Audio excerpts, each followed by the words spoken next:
Halo, good morning guys. Oke, untuk memastikan kita punya tanaman ubi manis ini berjaya, ada salah satu kerja yang wajib kita lakukan lah, yaitu kerja memangkas ataupun pemangkasan lah. Oke, begini guys. Tanaman ubi manis ini perlu dipangkas sebab yang pertama tujuannya adalah untuk menggalakkan pertumbuhan dia punya sulur-sulur baru lah, supaya dia punya daun pun akan lebih banyak, sebab daun itu penting untuk dia punya proses fotosintesis dan juga penyerapan nutrien-nutrien, terutamanya nutrien-nutrien yang berada di persekitaran inilah. Dan tujuan yang kedua pula adalah untuk memastikan penghasilan ubi yang lebih berjaya lah. Oke, kalau kita tidak lakukan pemangkasan, pokok tanaman ubi manis ini akan cenderung untuk tumbuh menjalar dengan secara bebas lah. Dia punya batang akan lebih cenderung untuk tumbuh memanjang dan menjalar, dan pertumbuhan seperti itu sama sekali tidak bagus untuk penghasilan ubi.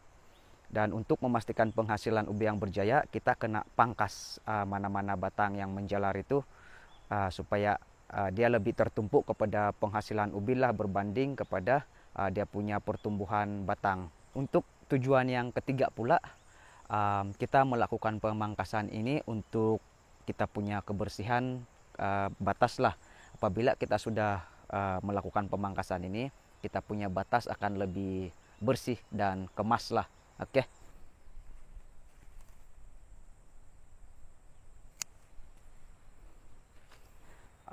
Tanaman ubi manis yang memang perlu kita lakukan pemangkasan adalah ubi manis yang sudah berumur lebih kurang 1 bulan lah.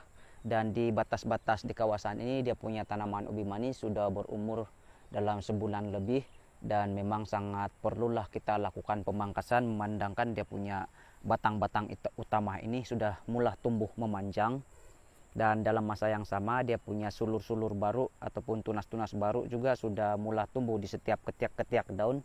Jadi kita harus pangkaslah batang utama dia supaya sulur-sulur muda ini akan tumbuhlah.